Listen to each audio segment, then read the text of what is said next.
Սիրելի մարալեկցիներ, շնորհակալ եմ եւ ողջունում եմ բոլորիդ։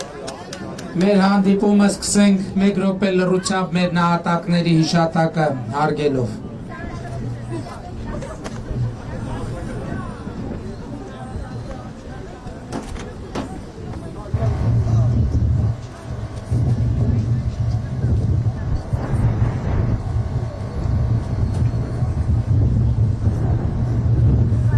Շնորհակալ եմ։ Սիրելի մարալեկցիներ, նախ իսկապես է ջերմությունը եւ հաստատականությունը շատ կարեւոր է, չափազանց կարեւոր է եւ մեծ ուժ է տալիս եւ ես ուզում եմ հետեւյալի մասին ասել, գիտեք, քաղաքական աղմուկի մեջ երբեմն շատ դուրս է մնում շատ կարեւոր խոսակցություն, թե այս ընթացքում ինչեր են տեղի ունեցել, ինչ հաջողությունների է հասել կառավարությունը, անհաջողությունները երևում են, անհաջողությունները ակնհայտ են, անհաջողությունների մասին նույնիսկ այս ընթացքում մենք բազմիցս ենք խոսել, բայց Մարալիկը, որը մեր երբեմնի արդյունաբերական քաղաքներից է, ես ուզում եմ մի երկու խոսք ասել այն փոփոխությունների մասին, որ այս ընթացքում հաջողվել է արձանագրել մասնավորապես արդյունաբերության ոլորտում։ Տեսեք, չնայած արձանագրված տնտեսական աճին 2000-ից 2008 թվականներին մշակող արդյունաբերության դերը տնտեսության մեջ գրեթե կրկնակի նվազեց, 2008 թվականին կազմելով 8.6%։ Այսինքն 2000-ականներին էլ չէր, որ Հայաստանի արդյունաբերությունը, ասենք խորհրդային միության արդյունաբերության հետ համեմատած տենց եսիմինչ երևելի վիճակում էր, բայց 2000-ականների առաջին կեսին, այսինքն 2000-ականներին, չնայած տնտեսական աճ էր հայտարարվում, բայց մեր համախառն ներքին արդյունքի մեջ, որը մեր երկրում ստեղծված արդյունքն է միասին վերցրած, արդյունաբերության դերը նվազեց, բայց ինչ տեղի ունեցավ հեղափոխությունից հետո, այսինքն որովհետև տնտեսության երկու կտոր ուներ տնտեսությունը ըստ էության, շինարարություն եւ բան, եւ առևտուր, եւ ներմուծում։ Հիշում եք այդ ժամանակներում նաեւ որ շատ մեծ տրանսֆերներ է ստանում Հայաստանի Հանրապետությունը, որովհետև արտերկիր Ռուսաստանի դաշտություն արտագնա աշխատանքի մեկնողների թիվը շատ մեծ էր։ Եվ այդ ժամանակ Հայաստանում ներկրումն էլ ինչ տեղի ունեցավ, ներկրումը աճեց, դոլարի կուրսը ընկավ։ Եվ այն ժամանակ, երբ որ մարդիկ արտագնա աշխատանքից $100 էին ուղարկում, այդ $100 սկզբնական շրջանում ասենք 50,000 դրամ էր։ Հետո կամաց այդ $100 եկավ դառավ 35,000 դրամ։ Եվ այդ տարբերությունը ինչ էր տեղի ունենում։ Եվ այդ տարբերությունը ըստ էության գնում էր ներմուծման խթանման քաղաքականություններ ապահովում։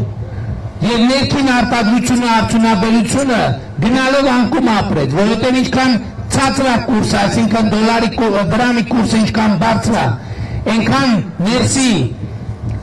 ներսի արտադրությունը պակաս բրցունակ է։ Ինչու, որովհետեւ գործարանը պիտի աշխատողին աշխատավարձ տա։ Երբ որ ինքը ենթադրենք իր մի միավոր արտադրանքի համար դրսում դավաճառում է $100-ով, ինքը Հայաստանի Հանրապետությունում աշխատողի աշխատավարձը վճարում է դրամով։ Երբ որ այդ $100 ենթադրենք 50,000 դրամ է, ինքը պայմանականորեն կարողանում է 50,000 դրամ աշխատավարձը վճարի։ Բայց երբ որ գլոբալի կուրսը 350 դրամ կամ 360 դրամ է, ինքը այդ նույն արտադրանքը դրսում վաճառում է $100, բերում այստեղ դա դառնում է 36,000 դրամ։ Եվ հետևաբար այն 14,000 դրամը, որ իր ծախսի մեջ արդեն կա, այդ աշխատողին ինքը մեկա պետք է աշխատավարձը վճարի, հոսանքի գումարը վճարի։ Այսպիսով արդյունաբերությունը սկսում է նվազել։ Եվ այս գործընթացի հետևանքն է, որ ես ասացի, որ այդ ժամանակաշրջանում արդյունաբերության ծավալը էականորեն կրկնակի չափով նվազեց, դառնալով 8.6%։ Իսկ 2019 թվականին մշակող արդյունաբերության դերը հնային մեջ ընդլայնվեց շուրջ 6%-ով, կազմելով 12.4%, որ միայն մի տարվա ընթացքում արդյունաբերության դերը տնտեսության մեջ նվազեց, ավելացավ 6%-ով, որը վերջին 8 տարիների ամենաբարձր ցուցանիշն է Հայաստանի Հանրապետությունում։ Սա շատ կարևոր արձանագրում է եւ ցույց է տալիս այն, որ երբ որ մենք 2000 թվականին հայտարարել ենք, որ մեզ պետք է արդյունաբերական երկիր, մենք այդ ճանապարհով գնացել ենք։ Մեկ օրից ցուցանիշ կա նույնպես, որը վկայում է այդ մասին։ Արդյունաբերական ոլորտում իրականացվող շինարարության ծավալները 2019 թվականին ընդլայնվել են 2.3 անգամ։ Այսինքն 2019 թվականին արդյունաբերության ոլորտում ընթացող շինարարությունը, դա ինչի մասին է, երբ որ կառուցում է արտադրաբանջ, երբ որ կառուցում է գործարան, երբ որ կառուցում է արտադրական հզորությունների հետ կապ ունեցող որևէ բան։ Արդյունքում 2019 թվականին իրականացված շինարարական ծավալներում զգալիորեն աճել է մշակող արդյունաբերության կշիռը մինչև 5.6%, 2008 թվականի 3.1%-ի եւ 2017 թվականի 2.5%-ի համեմատ։ 2019 թվականին արդյունաբերական շինարարության ծավալները ավելի քան կրկնակի անգամ գերազանցեցին 2008 թվականի ծավալները, իսկ 2017 թվականի նկատմամբ աճել են 32%-ով։ Ժողովուրդ ջան, ես հասկանում եմ, որ այս թվաբանությունը երբեմն այդքան հետաքրքիր չի, նույնիսկ գուցե ձանձրալի է, բայց ես չեմ ուզում, որ մենք քաղաքական այս աղաղակի մեջ կորցնենք շատ կարևոր ձեռքբերումների մասին խոսակցությունը։ Տեսեք, ասում են շինարարություն է եղել, 2008 թվականի շինարարություն է եղել, 2019 թվականին արդյունաբերության ոլորտում տեղի ունեցած շինարարությունը կրկնակի անգամ գերազանցել է 2008 թվականի էլի արդյունաբերության ոլորտում տեղի ունեցած շինարարությունը եւ ավելի քան 30%-ով 2017 թվականի ցուցանիշը։ Ընդհանրապես 2019 թվականը շատ կարևոր տարի է, որովհետև դուք կլսեք այդ հեռուստատեսության ալիքները փոխելով, որ սրանք երկիր կառավարել չգիտեն, որ սրանք էս չգիտեն, որ սրանք են չգիտեն, բայց 2019 թիվը միակ թիվն է, որտեղ մենք առանց ճգնաժամերի կառավարել ենք Հայաստանի Հանրապետությունը։ Եվ ինչպիսին է եղել 2019 թվականը։ 2019 թվականին Հայաստանի Հանրապետությունը Եվրասիական տարածաշրջանում ամենաբարձր տնտեսական աճ ապահովված երկիրն է։ 2019 թվականին մենք 1.200.000 մարդու կամ աշխատավարձ կամ նպաստ կամ թոշակ բարձրացրել ենք։ 2019 թվականի ընթացքում մենք Հայաստանի պետական բյուջեի եկամուտները ավելացրել ենք 500 միլիարդ դրամով։ Դա $1 միլիարդից ավելի է այդ գումարը։ Էսա կառավարման, փայ չենք մտել, ժողովուրդ ջան, ճիշտ է։ Միլիոնատեր չենք դարձել, ժողովուրդ ջան, ճիշտ է։ Սրա նրա վրա նալոգ չենք դրել, ճիշտ է։ Առանձնատներ չենք կառուցել, ճիշտ է։ Ղարաբաղի հարցը 2019 թվականին մենք շատ կարևոր որոշումներ ենք կայացրել։ Մենք առաջի երեխայի ծննդօգնության ծննդօգնության նպաստը բարձրացրել ենք 6 անգամ երկրորդ երեխայինը կրկնապատկել են մենք շատ կարևոր որոշում ենք կայացրել 2018-ից առաջ էլ կար որոշում որ աշխատող մայրերը երեխայի ծննդյան նպաստ են ստանում 18,000 դրամ միայն աշխատող մայրերը մենք այդ նպաստը ընդ որում մենք նպաստի նվազագույն եւ թոշակի նվազագույն չափ սահմանեցին 26,500 դրամ ինչի 26,500 դրամ որտեղ 26,500 դրամը այն ժամանակվա տրամաբանությամբ նվազագույն զանգողներ մարդու մեկ մարդու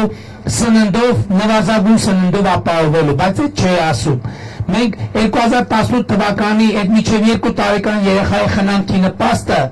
մենք էականորեն այդ համակարգը փոխեցինք առաջինը նպաստի չափը բարձրացրեցինք 26,500 եւ երկրորդը գյուղական համայնքների համար առանցին կարգավորում տվեցինք որ գյուղական համայնքներում նույնիսկ չաշխատող ծնողները մայրերը միջև 2 տարեկան երեխայի խնամքի նպաստ են ստանում 2 տարի 26,500 իսկ գյուղական համայնքներում աշխատող մայրերը դրա կրկնակին 53,000 դրամ մենք ավելացրել ենք 2020 թվականի հունվարի 1-ից, բայց էլ 2019 թվականին կայացված որոշումը։ Նվազագույն աշխատավարձը 55,000 դրամից բարձրացրել ենք 68,000 դրամ։ Մենք պլանավորում ենք առաջիկա տարիներին նվազագույն աշխատավարձը բարձրացնել հասնել 85,000 դրամ։ Մենք պլանավորում ենք նվազագույն թոշակը, որը մեր փոփոխությունների արդյունքում 43,000 դրամը դարձնել 68,000 դրամ։ Մենք նախատեսում ենք առաջիկա լավ թոշակների թեմային անդրադառնալ նոր,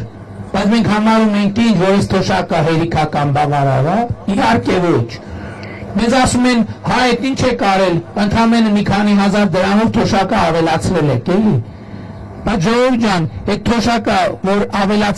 եղածի վրա ավելացրել ենք 10%։ 10% ավելացրածը բռնել է հա 4,500 դրամ։ Բայց պատկերացրեք, նախկինում ինչքան քիչ է եղել, որ 10% ավելացնում ենք, էլի չի ստացվում։ Այո, մեր բանը, մեր իրավիճակը այդպիսին է։ Թոշակները իմ այնքան ցածր են, որ հələ մի 10 տարի էլ պետք է ավելացնենք անընդհատ, որ ասենք, հա, եկանք հասանք ինչ-որ արժանապատիվ չափի։ Մենք նախորդ 3 տարում Հայաստանում կառուցել ենք 1360 կիլոմետր ճանապարհ, 1360 կիլոմետր։ Մենք պետական բյուջեի հաշվին այնքան ճանապարհ ենք կառուցել նախորդ 3 տարում, ինչքան վերջին 10 տարում չի կառուցվել։ Բայց հա այսօր նկարում են, ասում են քանդված ճանապարհ կա, նկարում են, ասում են տեսեք քանդված ճանապարհ կա։ Հա դուք դա այնքան եք քանդում ենք հələ 10 տարի պետք է սարքենք, որ այդ բոլորը սարքվի։ Մենք առաջիկա տարիներին, առաջիկա 5 տարվա ընթացքում միայն պետական բյուջեի միջոցներով պլանավորում ենք կառուցել 2600 կիլոմետր ճանապարհ։ Մենք ամեն տարի պլանավորում ենք Հայաստանում ինտենսիվ այգիների ծավալները ավելացնել 1000 հեկտարով։ Եվ ուզում եմ նաև ձեր ուշադրությունը հրավիրել մեր վարկային ծրագրերի աջակցության զարգացման ծրագրերի վրա։ Երբ որ մենք աջակցում ենք ջերմոցային տնտեսություններ հիմնելու համար։ Տեսեք նախկինում ում մտքով կանցներ, որ այս տարածաշրջանում կարելի է ելակ աճացնել եւ շահույթ ստանալ։ Բայց դա փաստ է, եւ այդ լավ օրինակը պետքա վարակիչ լինի, պետքա ոգևորվեն ուրիշները, պարտադիր չի բոլորը ելակ աճացնեն, մյուսն ուրիշ բան թող աճացնի, բայց այսօր կառավարությունը անտոկոս կամ ցածր տոկոսներով վարկա տալիս քաղաքացուն, որպեսզի նա օրինակ ջերմոցային տնտեսություն կառուցի, մինչև 15 միլիոն, բայց հենց տեսեք մենք ինչ պայման ենք առաջադրում, ասում ենք քաղաքացի ջան, իհարկե ստեղ մի հատ վատ պահ կա ժողովուրդ ջան, այդ գրավի պահն է, որը շատ է մեզ խեղճացնում, բայց դրա լուծումն էլ կգտնենք, նրանք ովքեր ունեն լավ ֆինանսական պատմություն առանց գրավել կարող են այդ վարկից վերցնել։ Տեսեք ինչ ենք ասում։ Ասում ենք 15,000 դրամի վարկը կամ առանց տոկոսի կամ ցածր տոկոսով վերցրեք, գնացեք ստեղծեք ջերմոց, երբ որ ջերմոցը կառուցած պրծած կլինի, կգաք մենք 4.5 միլիոն դրամը ձեր ծախսած գումարի հետ կտանք։ Սենց ծրագրեր Հայաստանի Հանրապետությունում չի եղել։ Սահմանամերձ գյուղերի համար մենք վարկը տալիս ենք, ասում ենք գնա, ստեղծի ջերմոցը, հետո հետ արի սահմանամերձ գյուղերում, մինչև 70%-ը փողի մարդուն հետ ենք տալիս։ Այսինքն ըստ էության մեր տված վարկին երկու կերպ կարելի ձևակերպել, կամ կարանք ասենք, որ մի հատ 70%-ով ավելացնում ենք, կամ մենք այդ վարկի 70%-ը փակում ենք, ում ոնց հարմար կլինի։ Մենք խելացան ասնագոմերի ծրագիր ենք այս նույն տրամաբանությամբ իրականացնում, որովհետև մենք ինչ ենք ուզում, մենք ասում ենք ժողովուրդ ջան, բարեկե, տեսեք կառավարությունից ինչ են ակնկալում են բարեկեցություն, ակնկալում են որ լավ ապրեն։ Մենք մի բան ենք ասում ենք դրա համար հարկավոր է աշխատանք, որովհետև օգնությունը ոչ մեկ լավ չի ապրի, ժողովուրդ ջան, լավ օգնությունը մի անգամ, երկու անգամ, 3 անգամ, լավ 10 անգամ, լավ 20 անգամ, բայց օգնության հուսին մարդը չի կարա լավ ապրի, հա օգնենք, բայց մենք ուզում ենք մարդուն ոչ թե օգնենք, որ ինքը ինչ-որ բան սնվի, մի շաբաթ, երկու շաբաթ, մենք ուզում ենք աշխատանքի պայման ստեղծենք, մենք հակառակը գալով երեխաներին, մենք ասում ենք այսօր մենք պետք է ապահովենք, որ այս երեխաներին եւ աշխատորենք աղքատությունից։ Ինչա պետք դրա համար պետք է պատշաճ նախակրթություն, պատշաճ հանրակրթություն, պատշաճ բարձրագույն կրթություն։ Եվ մենք այսօր ասում ենք, որ առաջիկա 5 տարիներին Հայաստանում 300 մանկապարտեզ են կառուցելու։ Ինչի համար, որպեսզի Հայաստանի Հանրապետության բոլոր երեխաները մանկապարտեզ գնալու հնարավորություն ունենան։ Բայց այս մանկապարտեզով մենք երկու հարց ենք լուծում։ Առաջինը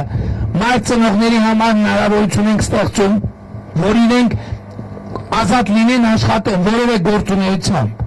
Եվ այդտեղ մեր կանանց, մեր քույրերին ուզում եմ նաև խորհուրդ տալ, որ իրանք աշխատանքացելիս հասկանում են, էդ էլ աշխատանք, նորմալ է, ես բան չունեմ ասելու, աշխատել օրինակ ինչ-որ մի հիմնարկում, պետական եւ այլն, նորմալ է, բայց մեկը պետական հիմնարկները բոլորին չեն տեղավորի։ Մենք ուզում ենք, որ մեր կանայք եւ քույրերը իրենք էլ մտածեն, այս մենք հատուկ ծրագրեր ունենք կանանց գործարար ակտիվության վերաբերյալ։ Մեր երկրի բնակչության կեսից ավելին կանայք են։ Երբ որ մենք պայմաններ չենք ստեղծում, որ կանայք տնտեսական ակտիվություն ցուցաբերեն, մեր երկիրը դրանով տուժում է։ Ինչ է նշանակում տնտեսական ակտիվություն։ Տնտեսական ակտիվություն նշանակում է, որ իրանք իրանց ընտանիքի բարեկեցությունն են ապահովում, բ հարկ են վճարում բյուջե, մեր պետական բյուջեն ավելի մեծ է լինում։ Մենք հնարավորություն ենք ունենում ավելի շատ գումար ծախսել բանակի վրա, պաշտպանության վրա, անվտանգության վրա, դպրոցի վրա, առողջապահության վրա։ Եվ այսպես այս զարգացումը մենք բոլորս այս շղթայի մեջ պետք է տեսնենք մեր անելիքը։ Չնայած էլ եմ ուզում ասել, որ վերջին 3 տարվա ընթացքում մենք 80%-ով համարյա կրկնապատկել ենք առողջապահությանը տրվող ֆինանսավորումը։ Մինչև 18 տարեկան երեխաների հիվանդանոցային ծառայությունները դարձրել ենք անվճար պետության հաշվին։ Սրտի ստենտավորման ծրագիրը ընդլայնել ենք այսօր գրեթե բոլոր քաղաքացիները, որ սրտի հետ կապված պրոբլեմ ունեն, պետական բյուջեի հաշվին են ստենտավորվում։ Չնայած այն որ մի մարդ մոտեցավ, ասեց ինձնից փող են ուզել, այդ հանձնարարեցիքը զբաղվեն, բայց ծրագրի էություն են սա։ Ժամկետային զինծառայողների ծնողներին, հիվանդանոցային բոլոր ծառայությունները դարձրել ենք պետական բյուջեի հաշվին։ Եվ այլն եւ այսպես շարունակ։ Ես ուզում եմ ասել, տեսեք ժողովուրդ ջան, այո մենք ճանապարհներ ենք կառուցել, բայց մենք միլիոնատեր չենք դարձել, որովհետև մենք ճանապարհը չենք կառուցում մարդկանց ստանալու համար, մենք ճանապարհը կառուցում ենք մարդկանց համար, ճանապարհը կառուցում ենք ձեզ համար։ Եվ վերջին 7 ամիսներին մեզ համար շատ դժվար է եղել, չափազանց դժվար է եղել։ Մեզ նույնիսկ շատ մեղադրել են, ասել են, հələ տեսեք, սրանք իրենց աթոռներից կարճած են։ Բայց ինչպես մենք ճանապարհը կառուցում ենք ոչ թե հատկած ստանալու, այլ քաղաքացու համար, այնպես էլ մենք իշխանությունը պահել ենք էլի ձեզ համար, որ ձեզնից ստացած եւ ձեզ պատկանող իշխանությունը որևէ ուրիշ մեկի ձեռքը չընկնի։ Եվ մենք 2021 թվականի հունիսին ձեզ պատկանող իշխանությունը վերադասրել ենք ձեզ։ Եվ դուք հիմա Հայաստանում բացարձակ իշխանություն եք, բացարձակ իշխանություն։ Եվ դուք հունիսի 20-ին կայացնելու եք որոշումներ, կայացնելու եք վճռներ, որոշելու եք ճակատագրեր, ոչ միայն քաղաքական ուժերի եւ գործիչների, այլև ձեր, մեր երեխաների, մեր երկրի ապագայի։ Շատ դժվար վիճակում է մեր երկիրը, պետք չի փակցնել, բայց այդ դժվարությունը հաղթահարելու համար մենք նախ պետք է վերականգնենք մեր քաղաքացիական միասնականությունը։ Եվ այդ միասնականությունը պետք է լինի կարգ ու կանոնի, օրենքի շուրջ, պետք է լինի արդարության եւ արդարադատության շուրջ։ Եվ ես հույս ունեմ, որ դուք 2020 թվականի հունիսի 20-ին գնալով ընտրական տեղամաս մեզ տված 2018 թվականին տված թավշե մանդատը կփոխարինեք պողպատե մանդատով, որպեսզի մենք կարողանանք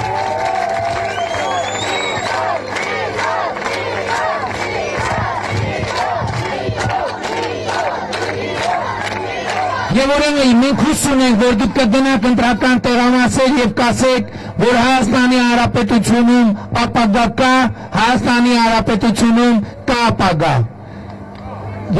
Եվ առաջարկում եմ մեր կարգախոսը մանրալիքում էլ փորձարկենք, ես հույս ունեմ, որ շատ վստահ կասենք, ես ասում եմ Հայաստանի Հանրապետությունում ապագա կա, դուք ասում եք կա ապագա։ Եվ ուրեմն Հայաստանի Հանրապետությունում ապագա կա։ Չէ, պետք է ասեք կա ապագա։ Հայաստանի Հանրապետությունում ապագա կա։ Ապագա կա։ Ապագա կա։ Սիրում եմ բոլորիդ, հպարտանում եմ բոլորդ եւ խոնարհվում եմ բոլորիդ առաջ։ Լավ եք Ժողովուրդ ջան, երեկոյան Գյումրիի Վարդանանց հրապարակում ավելի լայնված կազմով մեր գործընկերներն են ելույթ ունենալու։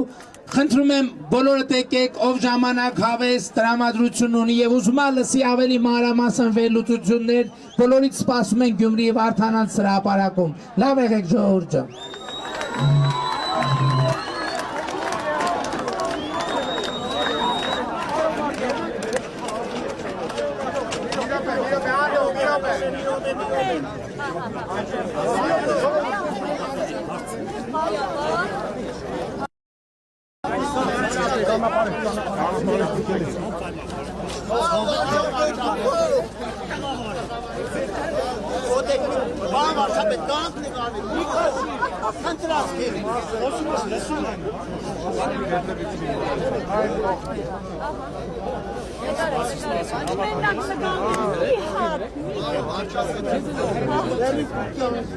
Barçapıyla sevginiz. Barçapıyla sevginiz sabahın